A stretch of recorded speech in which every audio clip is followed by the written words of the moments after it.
Para muitas pessoas, a concepção desse barco é algo totalmente errada. É uma concepção furada. Abram suas Bíblias, se vocês fizerem a gentileza, no livro de Hebreus capítulo 11. Vamos ler alguns versículos ali. Hebreus capítulo 11. Para ser bem sincero, eu vou ler apenas um versículo, que é o verso 7. Hebreus 11, verso 7 diz o seguinte: pela fé, Noé, quando avisado a respeito de coisas que ainda não se viam, movido por santo temor, construiu uma arca para salvar sua família. Por meio da fé, ele condenou o mundo e tornou-se herdeiro da justiça, que é segundo a fé. É uma passagem simples, mas fala que Noé, movido por um temor santo, quando avisado de coisas que ele ainda não via, aquele negócio da chuva e do blobar que eu mencionei ontem para vocês. Noé não tinha a menor ideia do que era chover, mas Deus disse, vai chover, e pelo fato de Deus ter dito que iria chover, Noé foi e construiu uma arca. Se vocês olharem um pouquinho em 2 Pedro, também tem algumas coisas muito interessantes quando tratam desse texto.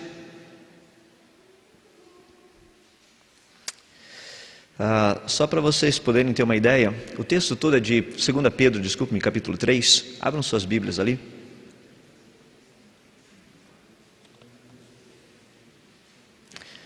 Foi algo muito interessante. Eu vou começar lendo no verso 3 e vou até o verso 7. Diz o seguinte: antes de tudo, saibam que nos últimos dias surgirão escarnecedores, zombando e seguindo suas próprias paixões. Eles dirão: o que houve com a promessa da sua vinda? Desde que os antepassados morreram, tudo continua como desde o princípio da criação. Mas eles deliberadamente se esquecem de que há muito tempo, pela palavra de Deus, existem céus e terra, esta formada da água e pela água. E pela água, o mundo daquele tempo foi submerso e destruído. Pela mesma palavra, os céus e a terra, que agora existem, estão reservados para o fogo, guardados para o dia do juízo e para a destruição dos ímpios. O dilúvio não foi uma brincadeira, foi uma coisa séria. Foi tão séria que Deus tratou com grande seriedade todo esse contexto. Foi anunciado, foi preparado e foi colocado em prática na vida de um homem chamado Noé. Deixa-me ler alguns versos mais do livro de Gênesis, logo lá no capítulo 6, começando no verso 9. Gênesis 6, verso 9. Diz assim: esta é a história da família de Noé. Noé era um homem justo e íntegro entre o povo de sua época. Ele andava com Deus. Noé gerou 3 filhos, Sem, Cam e Jafé. Ora, a terra estava corrompida aos olhos de Deus e cheia de violência. Ao ver como a terra se corrompera, pois toda a humanidade havia corrompido a sua conduta, Deus disse a Noé: darei fim a todos os seres humanos, porque a terra encheu-se de violência por causa deles. Eu os destruirei com a terra. Você, porém, fará uma arca de madeira de cipreste. Dividia em compartimentos e revestia de piche, por dentro e por fora. Faça com 135 metros de comprimento, 22 metros e meio de largura e 13 metros e meio de altura. Faça-lhe um teto com um vão de 45 centímetros entre o teto e o corpo da arca. Coloque uma porta lateral na arca e faça um andar superior, um médio e um inferior. Eis que vou trazer águas sobre a terra, o dilúvio, para destruir debaixo do céu toda criatura que tem fôlego de vida.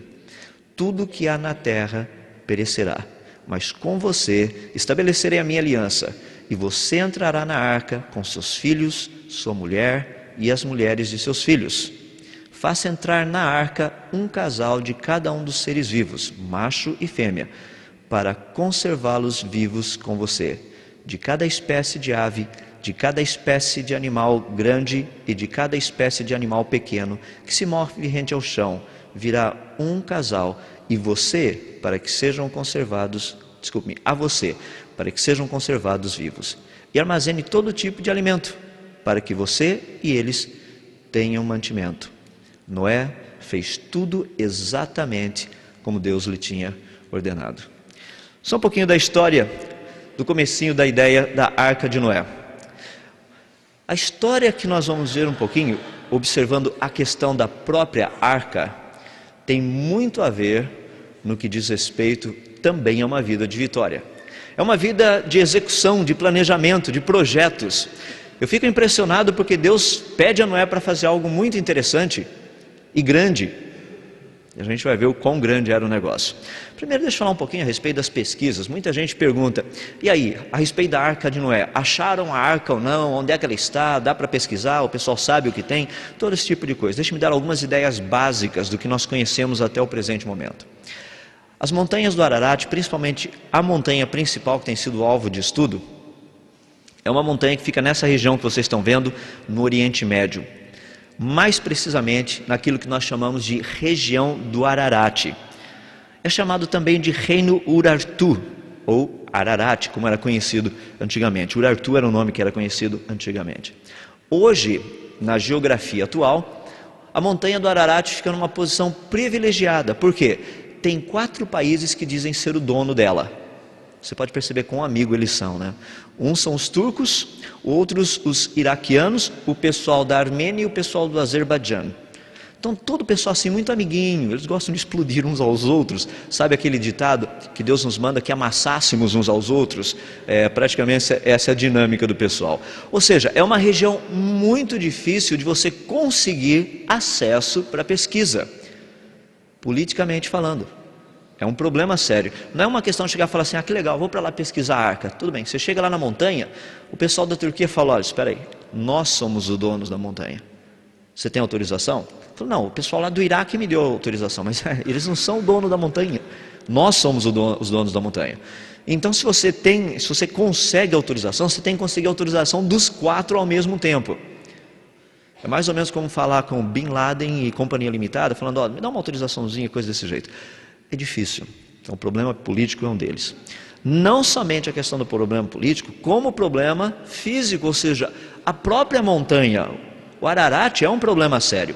Aqui vocês têm uma vista da montanha, da planície, tendo uma ideia do Monte Ararat.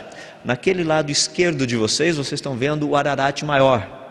Um pouquinho aqui, uma vista do outro lado, também da montanha do Ararat. O Ararat não é uma montanha muito fácil não. Muitas pessoas perguntam assim, nossa, mas se a arca parou nisso aí, como é que Noé desceu com a bicharada lá de cima? Não é fácil, Noé criou um tobogã, soltou a bicharada de cima, foi todo mundo escorregando até lá embaixo, é básico. A questão toda é que nós vamos estudar um pouquinho dessa montanha, para perceber que ela já passou por grandes transformações nesses últimos séculos, devido a terremoto e vulcanismo. A base da montanha não é vulcânica, o topo dela é. Significa que essa montanha nem sempre foi um vulcão. Hoje, o topo dela é de um vulcão. Nós nem sabemos ao certo se a arca não está totalmente soterrada embaixo da lava, ou o que pode ter acontecido por ali. Isso só para vocês terem uma ideia. Mas dá para ter uma visão por aqui da dificuldade de acesso a essa montanha. Quando nós olhamos um pouquinho, ali você tem o Ararat maior à sua esquerda, o menor à sua direita, e daí você tem uma vista de satélite.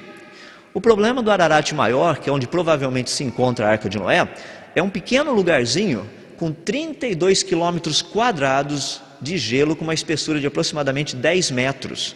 Ou seja, 10 metros de espessura. É quase que esse negócio todo aqui só de gelo.